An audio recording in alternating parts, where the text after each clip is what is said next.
बिल्कुल शांत हो जाइए बढ़िया से।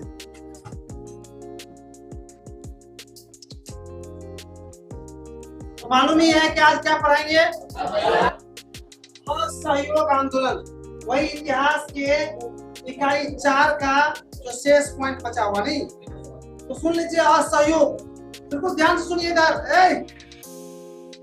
असहयोग, असहयोग का मतलब होता है सहयोग नहीं देना। इसका मतलब है कि इस आंदोलन में सहयोग नहीं देने के लिए कुछ किया गया होगा। बिल्कुल सही बात है मेरे भाई। मैं सबसे पहले बता दूं कि गांधी जी के नेतृत्व में यह आंदोलन शुरू हुआ था। 1921 ईस्वी में यह आंदोलन गांधी जी के नेतृत्व में शुरू हुआ था।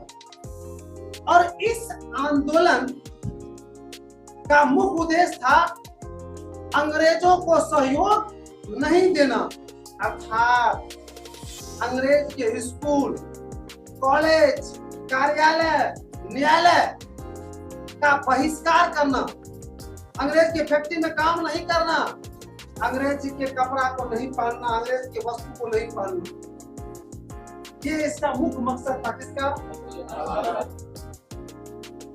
और मेरे भाई इस आंदोलन की जैसे ही आगाज हुआ, गांधी जी द्वारा जैसे ही शुरुआत हुआ, इसको बढ़िया सपोर्ट मिलने लगा था। चित्तरंजन दास, मोतीलाल नेहरू जैसे बड़े बड़े व्यक्ति अंग्रेज के चलती अदालत को, बड़ा ये तो वकील थे, और चलती अदालत को छोड़कर आंदोलन में कूद पड़ा और कहा कि अब भारत के कोई भी बुद्धिजीवी अंग्रेज का सहयोग, जिसके मन में राष्ट्र प्रेम की भावना, वो अंग्रेज का सहयोग नहीं करेगा। और मेरे भाई ये बात तो भारत के लोगों के आन बान पर पड़ा, और जो जहां था, जिस स्थिति में था, अंग्रेज के काम को ठुकरा ठुकरा कर कहां आ गया? असहयोग आंदोलन में आ गया। और मेरे भाई इस आंदोलन में गांधी जी ने चरखा का व्यवहार व्यापक स्तर पर शुरू किया था।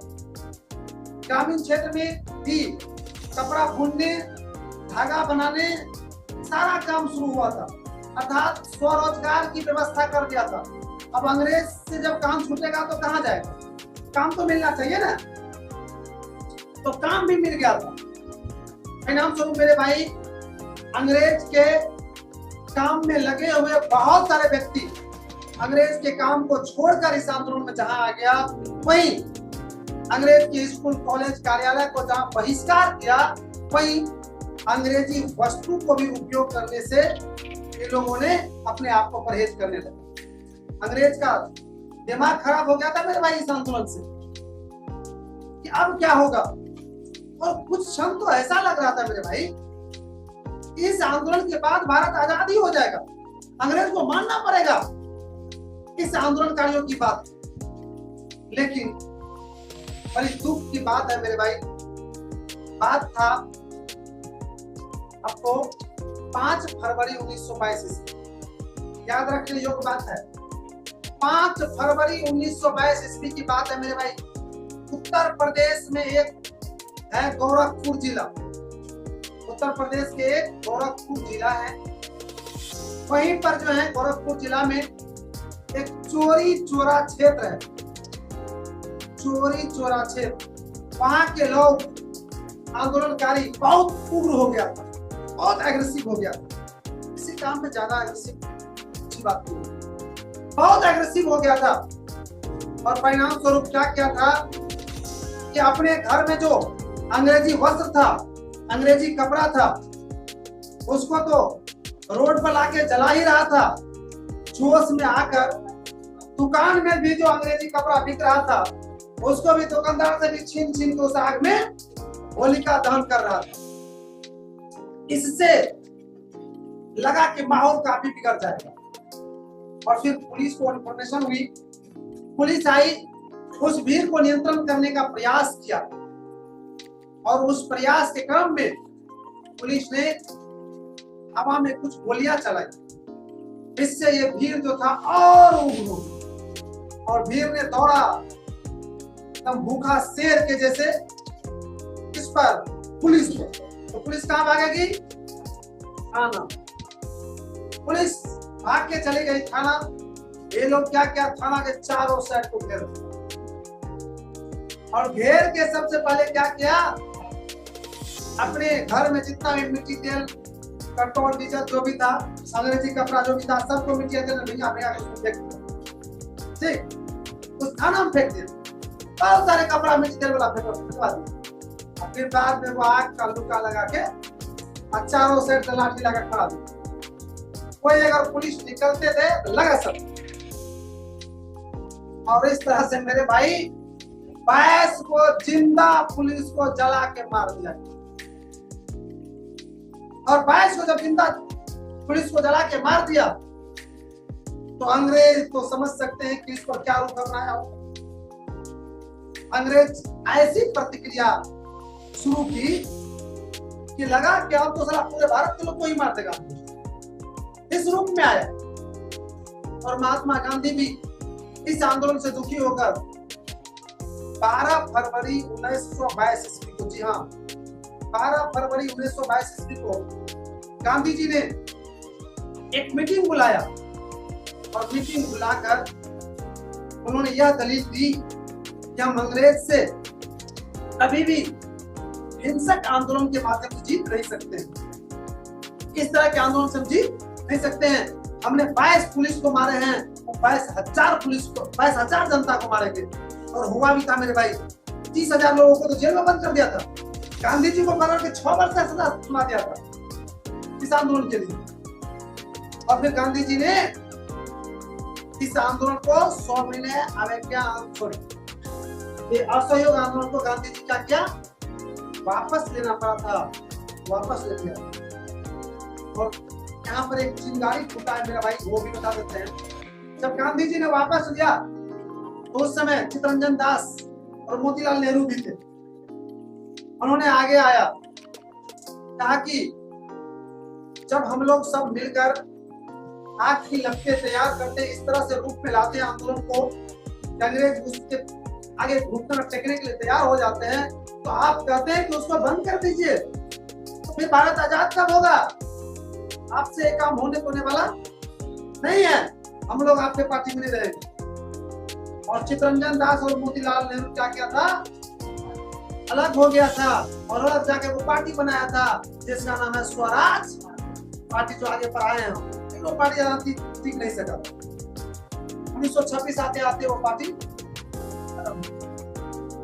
तो शायद असहयोग आंदोलन समझ में आ गया कि गांधी जी द्वारा क्या आंदोलन शुरू किया गया था। इस आंदोलनकारियों द्वारा अंग्रेजी वस्त्र स्कूल कॉलेज कार्यालय का बहिष्कार किया गया था। लेकिन चोरी चोरा कांड के बाद इस आंदोलन को गांधी जी ने 12 फरवरी 1922 को वापस ले लिया। तो इस तरह से आपने असहयोग आंदोलन शायद समझ गए क्या है नहीं है, समझ गए? कोई शक, दिक्कत, डाउट, एकोरती कुछ हो? समझ गए? चलिए अगर समझ गए हैं इसको पहले आप लोग नोट कीजिए तो नोट। गांधी जी के नेतृत्व में 1921 ईस्वी में असहयोग आंदोलन शुरू हुआ था। गांधी जी के नेतृत्व में 1921 ईस्वी में असहयोग आंदोलन शुरू हुआ था। इसके आंदोलनकारी अंग्रेजी कपड़ा, कार्यालय, स्कूल कॉलेज आदि का बहिष्कार करता था। कुछ ही दिनों में इस आंदोलन को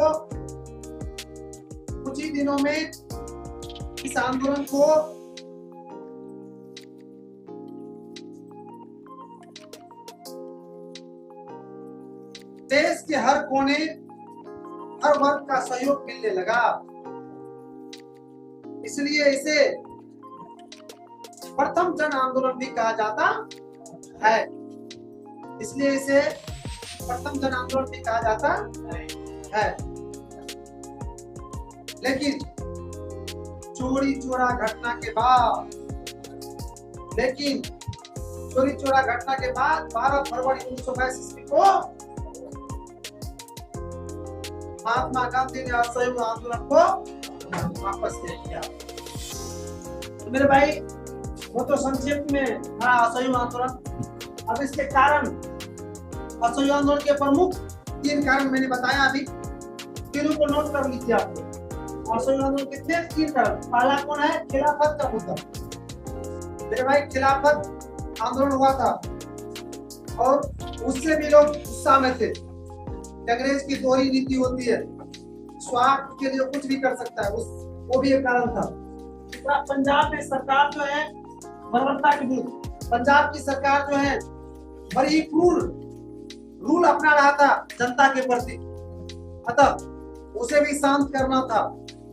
और तीसरा तो था स्वराज की प्राप्ति, अर्थात भारत को आजाद दिलाना, अपनी शासन स्थापित करना। ये 3 कारण था इसका असहयोग आंदोलन।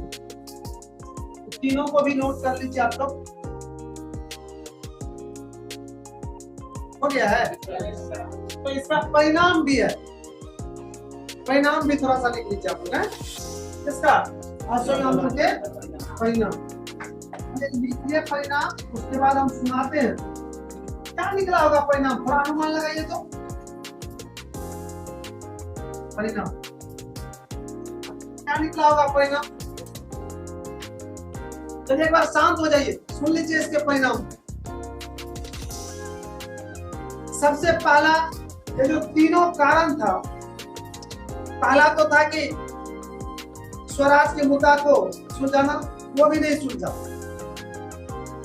दूसरा था पंजाब की सरकार जो बर्बरतापूर्ण व्यवहार करते थे जनता के प्रति, उसको रोकना, वो भी नहीं रुका। और तीसरा था स्वराज की प्राप्ति, वो भी प्राप्त। ये तीनों तो असफल हो ही गया परिणाम में। 3 परिणाम तो सामने आया, लेकिन एक लाभ हुआ था। इस आंदोलन में पहली बार सभी वर्ग के लोग, सभी स्तर के लोग काफी संख्या में शामिल हुआ।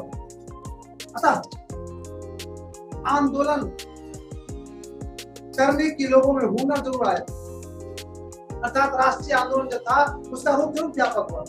साथ ही साथ एक और चीज लाभ हुआ था, वो भी सुन लीजिए। कांग्रेस पार्टी और महात्मा गांधी, इन दोनों पर भारतवासी विश्वास करने लगे। यह दोनों मिलकर हमारे देश को आजाद कर देंगे। यह दोनों मिलकर हमारे जो अधिकार छीन रहे अंग्रेज, उसको वापस दिलाएंगे। अर्थात ये दोनों पर ट्रस्ट भारत के लोगों में उत्पन्न हुआ था। किसके बाद? ये तो जहां एक और बहुत एक भी सफलता नहीं मिली, वही 2 जो सफलता आपके सामने आया, ये बहुत बड़ी सफलता है कि नहीं है? बहुत बड़ी सफलता है। और ये भी परिणाम जोड़ दीजिए ना। इसके बाद 30,000 लोगों को जेल में बंद कर दिया, महात्मा गांधी को 6 साल का कारावास सुना दिया, उसको छोड़ दिया महात्मा गांधी को 6 वर्ष का सजा। ये भी था परिणाम। तो शायद परिणाम समझ गए। चलिए इसको लोग नोट कीजिए परिणाम। 1 नंबर 2 नंबर लीजिए। 1 नंबर में खिलाफत का मुद्दा और पंजाब की समस्या नहीं सुलझ सका, सही बात है ना। दूसरा, स्वराज की प्राप्ति नहीं हो पाया। तीसरा, इस आंदोलन के बाद राष्ट्रीय आंदोलन में भाग लेने के लिए लोगों में होड़ उत्पन्न हुआ।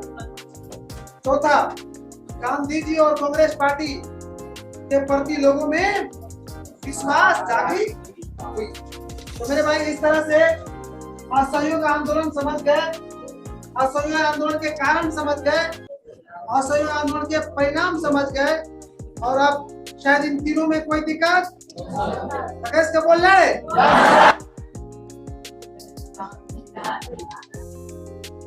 तो अच्छी बात है, इससे एक्सरसाइज भी होता है। तो अगला पॉइंट है मेरे भाई, चोरी चोरा काम। देख लीजिए, वैसे तो वैसे मेरे भाई चोरी चोरा कांड से आप लोग अवगत हैं? शांत हो गए मेरे भाई, जिस तरह से सुन रहे थे पहले से वैसे सुनो, और जहाँ समझ में नहीं आता है पूरा बढ़िया से क्वेश्चन करो। तो अभी बताए थे चोरी चोरा कांड, इसकी याद है कब हुआ था? 5 फरवरी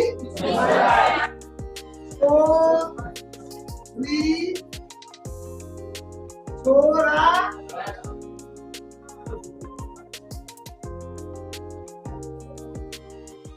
आज की कमाल टॉपिक होगा, आज के दूसरा होगा नहीं, चौथा चैप्टर का 8वां होगा नहीं, आज का होगा 8वां का, कैसे होगा?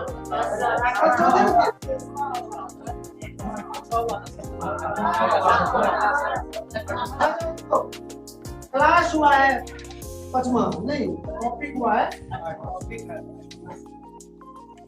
चोरी चोरा कांड।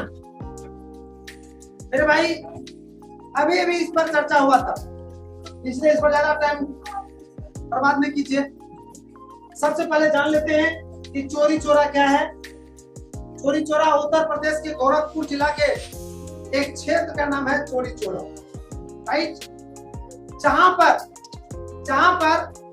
5 फरवरी 1922 ईस्वी को 5 फरवरी 1922 ईस्वी को असहयोग आंदोलनकारियों ने एक थाना को घेर कर उसे आग का हवाला कर दिया था, आग में उसे जला दिया था, जिसमें 22 को जिंदा पुलिस चल गया था। वही घटना क्या कहलाते हैं? चोरी चोरा कांड कहलाते हैं मेरे भाई। और इस आंदोलन इस घटना के बाद अंग्रेज भारतीयों के प्रति काफी कठोर नीति अपनाया था। हमने बताए थे कि इसके बाद गांधी जी को जहां 6 साल का कारावास का सजा दे दिया था, वहीं लगभग 30,000 लोगों को जेल में चक्की पिसवाने के लिए लेके चले गए अंग्रेज। जबकि गांधी जी जब देखा कि चोरी चोरा कांड में 22 को पुलिस को जिंदा जलाकर क्या हिंसक आंदोलन हो गया, तो गांधी जी ने इसको वापस भी ले लिया था। याद है आप लोग कब लिया था वापस? 12 फरवरी को, तो 5 फरवरी को हुआ था, 12 फरवरी 1922 को शायद समझ में आ गया है चोरी चोरा कांड क्या है। नहीं तो इस पर नोट कर लीजिए, चलिए नोट कीजिए। देखिए 5 फरवरी 1922 ईस्वी को,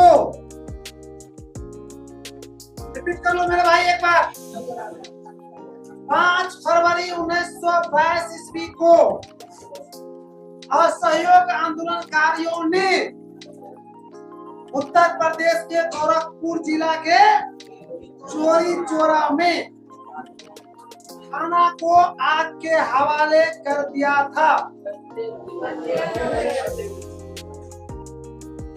करते हुए 22 पुलिस को जिंदा जला दिया। यही घटना चोरी चोरा कांड कहलाता है। तो शायद समझ में आ गया मेरे भाई। तो आज समय भी समाप्त हो रहा है, आगे नहीं पढ़ पाएंगे तो आज की क्लास को यहीं पर